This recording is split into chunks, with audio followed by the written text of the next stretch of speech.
Hey guys, it's John from Physical Living, and in this video I'll be teaching you how to perform bodyweight squats with excellent technique so that you can maximize your results and minimize the risk of injuries. So I'll be talking about not just the basics, but really walking you through the finer details of optimal squat form.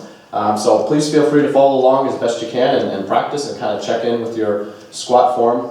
Squat is such an important, fundamental, natural human movement skill that, in my opinion, everybody should learn and master. And if you're going to practice any variation of squats, and there are so many different squat exercises and movement drills out there, but if you're going to practice any of them, you should probably start at the most basic variation, and that's the unloaded bodyweight squat, which is a really vital human movement pattern that has so many benefits associated with it. So in this video, I'm just going to kind of walk you through the breathing, the movement, and the structure involved in the exercise and help you figure out the best way to make squats work for your body, because there's a little bit of trial and error involved, especially with an exercise like the squat, because we're all built differently. We have a unique body type, a unique hip anatomy. Some people have wider hips than others, some people have deeper hip sockets, and this affects how you perform the exercise. And so there is no one size fits all or one technique works for everybody when it comes to squats. And so hopefully by the end of this video, you'll figure out the squat technique that works best for you, that's going to let you perform at your best and have the least amount of wear and tear on your body. So again, please feel free to follow along and practice as I'm kind of talking you through it. To begin, kind of the starting and ending position is this mountain pose, just standing tall with good technique. Don't be mindless about this. Be intentional about every stage in the exercise. So you're going to have kind of this tall posture, feet about shoulder width apart, and I'll talk more about the stance in a second. But basically what you want here is just a good tall posture from the crown of your head all the way down to your feet. You want to have good alignment, so your shoulders are resting over your hips, which are directly over your knees and your ankles. Just a good tall standing posture.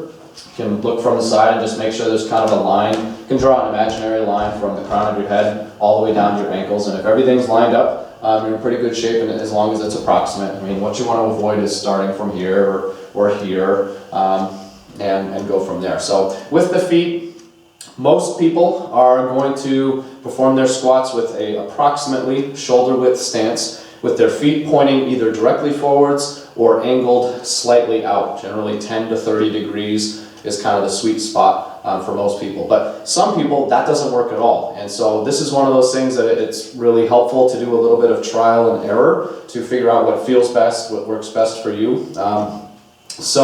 Like for instance, some people really need to squat wider. That's the only way that works for them. Narrower, just they feel weak, they have pain or strain on their joints. And so there's three main things that I want you to focus on when you pick your stance. One, and probably the most telling and the most important, is that whatever stance you pick, it should allow you to maintain a mid-foot balance throughout the full range of motion, from standing all the way down to whatever depth squat you're able to achieve, whether it's this rock bottom squat or a partial range of motion squat. You want to be able to maintain mid-foot balance. And what I mean by that is not putting too much weight on your heels, not putting too much weight on your ball of foot or toes, and not too much on the sides of your feet or the insides or insteps of your feet. A mid-foot balance, so your body weight is evenly distributed throughout the entire underside of your feet. And if you can maintain that throughout the full range of motion, it takes care of a lot of other problems up the chain.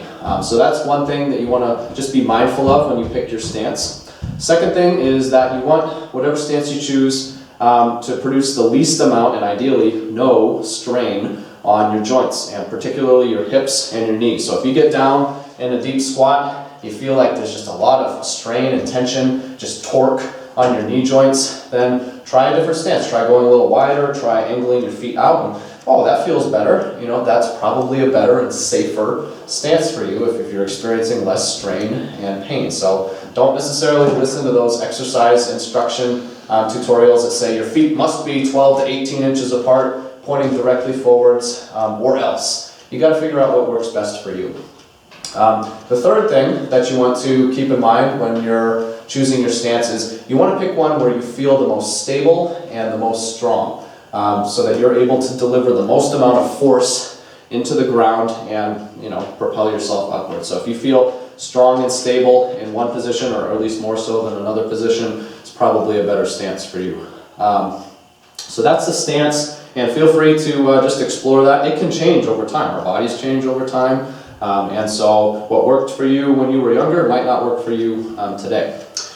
So that's kind of how we start. That's kind of the setup phase. To initiate the movement, you're going to start with a hip fold. It's kind of a hinging movement as opposed to arching your lower back. You don't squat with your spine. You squat with your hips and with your knees. And you initiate the movement by folding at the hips and reaching your bum back behind you as if trying to sit down on the edge of a chair or a stool. That's how you start. And so you're just going to get started, start reaching for that edge of that chair, start bending the knees. You're just going to go down as low as you can get. And if this is as low as you can get before things fall apart, that's fine. Just keep working on it, keep practicing. Eventually you'll get more depth.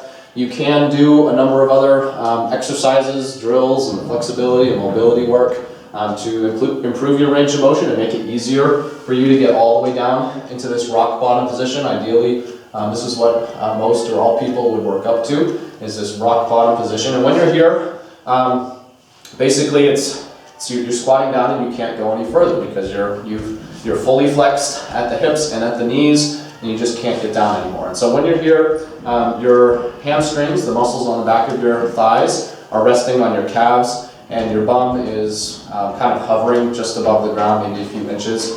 It's a full, what I call a rock bottom squat, and you just can't get any further.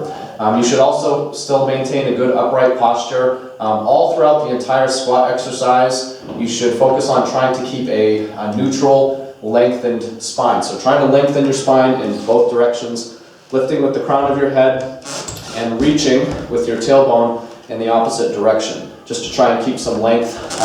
Now, for pretty much everybody, that's going to be very difficult.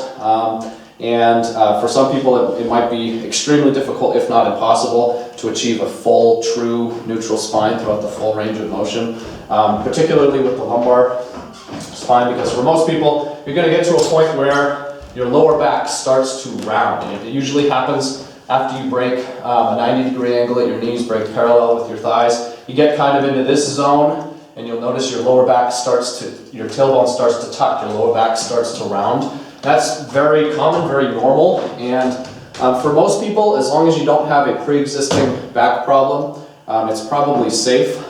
Excuse me, my son is talking to me.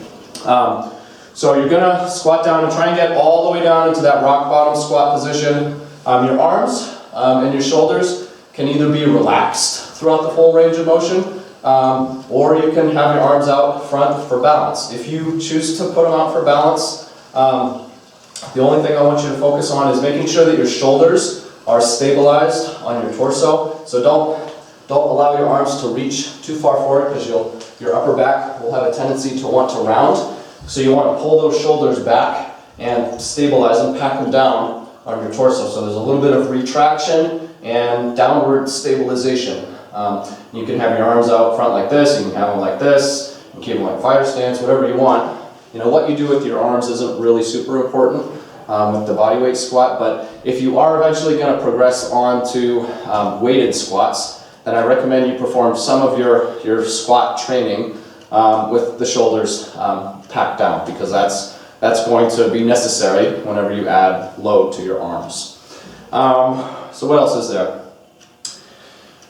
Knees. Let's talk about what you do with your knees, and it's more of like a common mistake. Basically, if you keep midfoot balance throughout the full range of motion of the exercise, then your knees will usually take care of themselves. But what you'll see is that there's a big tendency for a lot of people to let their knees come in slightly, and sometimes it's just one knee coming in because there's a little bit of tightness on that side, or whatever weakness. Could be a lot of issues. And so what you want to do is make sure that your knees are tracking over your feet throughout the full range of motion. So you don't want them to come in, and you don't want them to go too far forward. If they're going too far forward, it can be a few things going on, but generally you're not folding enough, hinging enough at your hips. You're making it more of a knee-dominant movement rather than a hip-dominant movement.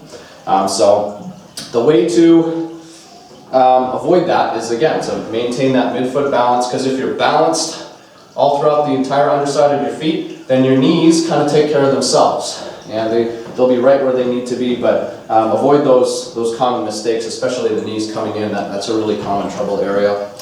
What else is there? Core activation. Not super critical for a body weight exercise, but I think it's a good thing to practice. So as you get down to the bottom position, and as you stand back up, what I want you to do is contract your whole core, including your glutes and your thighs, and drive yourself back up. It's going to just lock everything down, tighten everything up, and it's going to aid in the power generation, the force production for the exercise. You're going to be stronger when you contract all this core musculature here. Make sure you also contract your glutes and your thighs. They are primarily, obviously primarily, or at least it will be obvious after a set of squats, that they are primarily the prime movers involved in the exercise. That's what I'm trying to say. So what else? Breathing. For most people, the main breathing technique to focus on is exhaling during the difficult portion of the exercise. So when you're standing back up, you're going to exhale out of the mouth. And then you'll passively inhale back down.